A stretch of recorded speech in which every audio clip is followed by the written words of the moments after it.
सैफ अली खान पर हमले में इस्तेमाल चाकू का तीसरा हिस्सा भी मिल चुका है। पुलिस ने बुधवार की शाम बांद्रा से ये बरामद किया है। चाकू का हिस्सा जांच की अहम कड़ी साबित हो सकता है।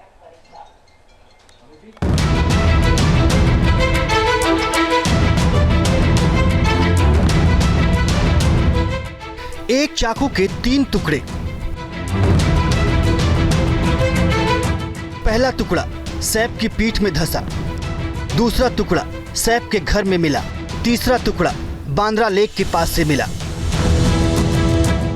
मुंबई पुलिस को मिला अब तक का सबसे अहम सबूत।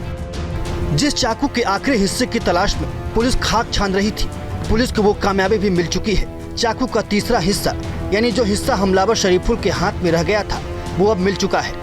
यानी शरीफुल को अंजाम तक पहुंचाने के लिए पुलिस के पास अब ठोस सबूत है, क्योंकि चाकू के इस टुकड़े पर आरोपी शरीफुल के फिंगरप्रिंट भी मौजूद होंगे। 15-16 जनवरी की रात हमलावर शरीफुल इस्लाम शहजाद सैफ के घर पहुंचा तो नर्स एलियाना फिलिप से उसका पहला मुकाबला हुआ था। इसके बाद नैनी गीता उससे भिड़ गई थी। शरीफुल घबरा गया और उसने चाकू से दोनों पर हमला कर दिया। जब आवाज सुनकर सैफ वहां पहुंचे तो शरीफुल ने एक एक कर सैफ पर 5 प्रहार किए। चाकू का पहला टुकड़ा। शरीफुल ने आखिरी प्रहार सैफ की पीठ पर किया था। चाकू का प्रहार इतना जोरदार था कि वो सैफ की रीढ़ की हड्डी में जा घुसा। इस दौरान चाकू 3 टुकड़ों में टूट गया। चाकू के आगे का हिस्सा सैफ की पीठ में रह गया, जो कि करीब 2.5 इंच लंबा था, जिसे बाद में लीलावती अस्पताल के डॉक्टरों ने 6 घंटे की बड़ी सर्जरी कर सैफ की पीठ से बाहर निकाला। अगर चाकू का ये टुकड़ा आधा इंच और धंसा होता तो कोई बड़ी अनहोनी हो सकती थी। जहाँ तक नाइफ पहुँचा है उससे 2 मिलीमीटर और जाने से स्पाइनल कॉर्ड में इंजरी हो सकता था, which is very fortunate. It's a very deep wound, but वो जस्ट स्पाइन कॉर्ड से थोड़ा बच गया, तो उनकी एक अच्छी वो है। और मैंने जैसा आपको बताया बहुत बोल्डली बिहेव किए हैं।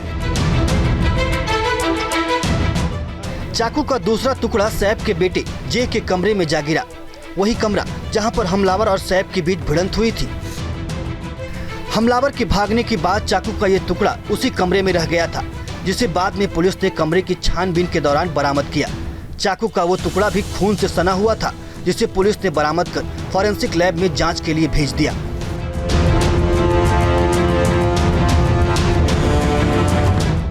सैफ अली खान पर हमले के बाद हमलावर शरीफुल चाकू का तीसरा टुकड़ा यानी चाकू का हैंडल अपने साथ लेते गया।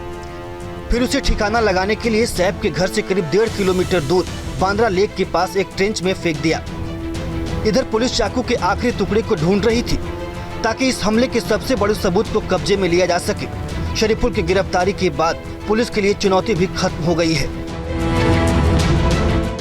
शरीफुल ने पुलिस के सामने कबूल किया कि उसने चाकू का आखिरी हिस्सा बांद्रा लेक के पास ट्रेंच में फेंका है, जिसके बाद पुलिस बुधवार की शाम उसे लेकर बांद्रा लेक के उस पुल पर पहुंची जिसके नीचे तालाब बहता है।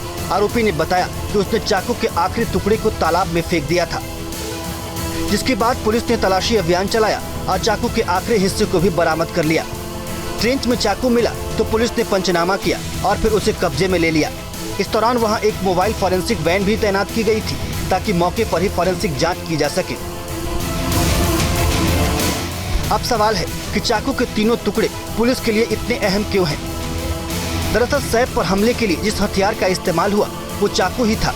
तीनों टुकड़े के बरामद होने के बाद इनकी फॉरेंसिक जांच कराई जाएगी। फिर इसका इस्तेमाल एक अहम सबूत के तौर पर कोर्ट में किया जाएगा, जो आरोपी को सलाखों के अंदर पहुंचाने के लिए काफी होगा। Team news nation. News nation अब व्हाट्सएप पर खबरों की ताजा अपडेट के लिए न्यूज नेशन के इस QR कोड को स्कैन करें।